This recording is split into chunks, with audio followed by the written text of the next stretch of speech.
My name is Sophia, and I'm 37 years old. I've been married to my husband, Michael, for 19 years. He's 59, much older than me, but when we met, his maturity and kindness drew me in. We built a life together, raising 2 daughters, our eldest, Emily, who's 18, and our youngest, Ava, who's only 1. We live in a modest apartment in a bustling suburb, a place we've called home for years. Michael works as an accountant, while I've stayed home to care for our children and manage our household. Our life was simple, not perfect, but filled with love and routine, until I discovered a truth that turned my world upside down. This is my story, a long and painful journey through betrayal, heartbreak, and the struggle to hold my family together. A simple life. Our apartment is cozy, with photos of Emily's school plays and Ava's first smiles lining the walls. Michael would leave for work each morning, his tie neatly knotted, and I'd spend my days with Ava, changing diapers, singing lullabies, and keeping the house in order. Emily, now in her final year of high school, would help with chores or play with Ava, her laughter filling the rooms. We weren't wealthy, our budget was tight, and we had a loan on the apartment, which is in my name but paid for with both our incomes. But we managed. We'd have family dinners, watch old movies on weekends, and plan for Emily's college applications. I thought we were happy, that Michael loved us as much as I loved him. The first crack. The trouble began 6 months ago, when Ava was just 6 months old. I was on maternity leave from my part-time job as a library assistant, planning to return once Ava was a bit older. One evening, as I folded laundry, I noticed Michael was distant. He was checking his phone constantly, his face tense, and he barely responded to my questions about his day. I brushed it off at first, work stress, I thought. But then I found something that stopped me cold. I was sorting through a pile of mail, when I came across a receipt tucked into Michael's jacket pocket. It was for a necklace, an expensive one, from a jewelry store we'd never shopped at. I hadn't received any jewelry, and Emily's birthday was months away. My stomach churned. That night, I asked him about it, my voice calm but my heart racing. "Michael, did you buy a necklace recently?" He froze, then snapped, "Why are you snooping through my things? You're making problems out of nothing." His anger startled me. Michael was usually calm, even-tempered. I backed off, but a seed of doubt had been planted, digging deeper. The suspicion gnawed at me. Michael started coming home later, claiming he had meetings or deadlines. He'd leave his phone face down, something he'd never done before. One night, when he was in the shower, I couldn't resist. I picked up his phone, my hands trembling as I entered his passcode, our anniversary date, a detail that now felt like a cruel irony. There were messages, dozens of them, to a contact named Al. They were intimate, flirty, filled with promises to meet at restaurants and hotels. My heart sank as I read words like "I miss you" and "You're so special." I dropped the phone when I heard the shower stop, my mind reeling. Michael caught me. "What are you doing?" he shouted, snatching the phone from the table. "You have no right to check my phone." I was shaking, but I stood my ground. "Who is she, Michael?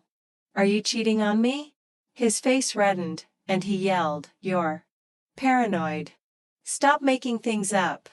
But his defensiveness only confirmed my fears. He stormed out, leaving me alone with Ava's soft cries from the next room. The truth revealed. Desperate for answers, I did something I wasn't proud of. I checked our phone bill online, scanning for unfamiliar numbers. One stood out, a number Michael called or texted almost daily, sometimes late at night. My hands shook as I dialed it from my own phone, my heart pounding. A woman answered, her voice sharp and confident. "Who is this?" she demanded. I took a deep breath. "I'm Sophia, Michael's wife." "Who are you?" There was a pause, then a cold laugh. "I'm Laura," she said.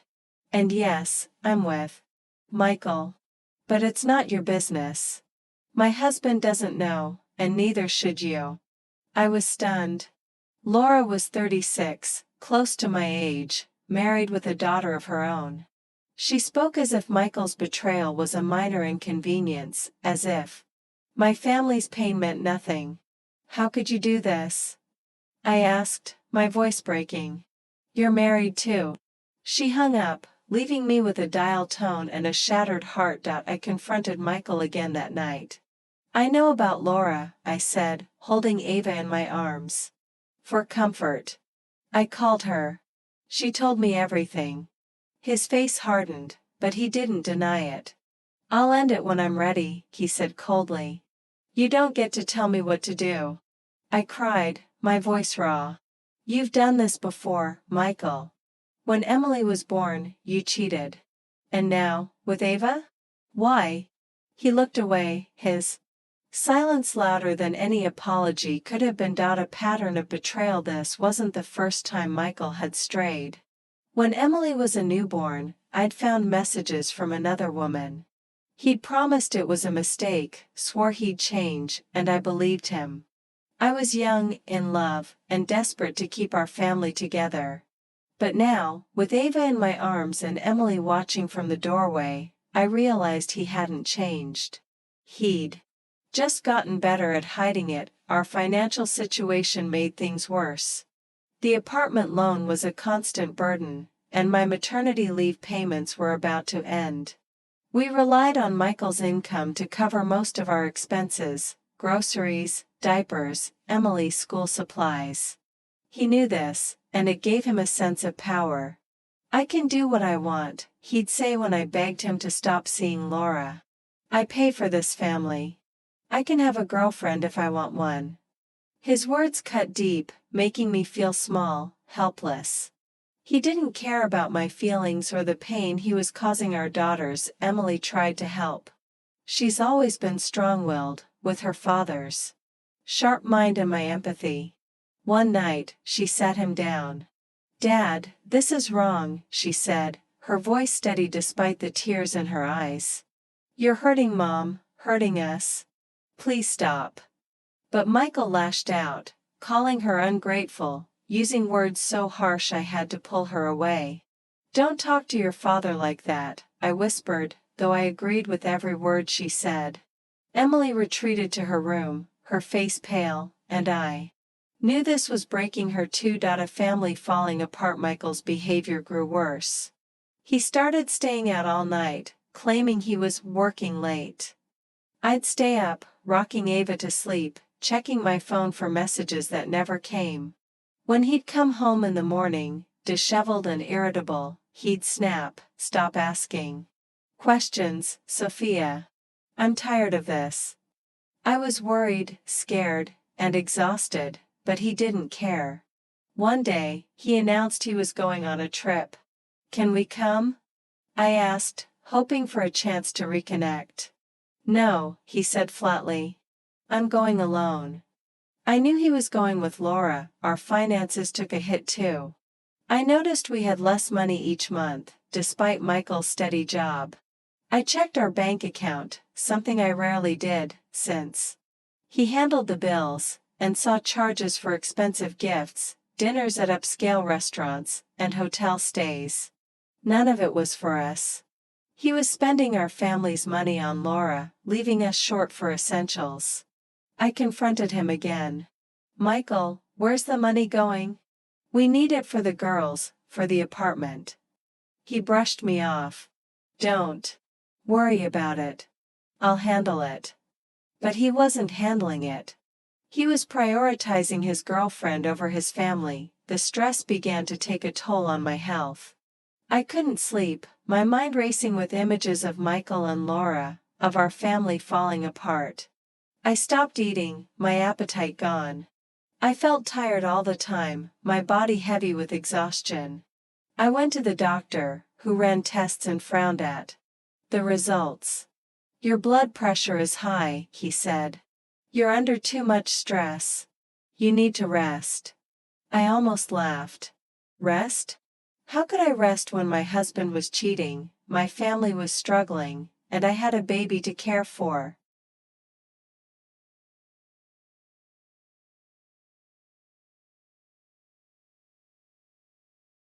The impact on our daughter's Emily was suffering too. She used to be vibrant, always laughing with her friends or sketching in her notebook.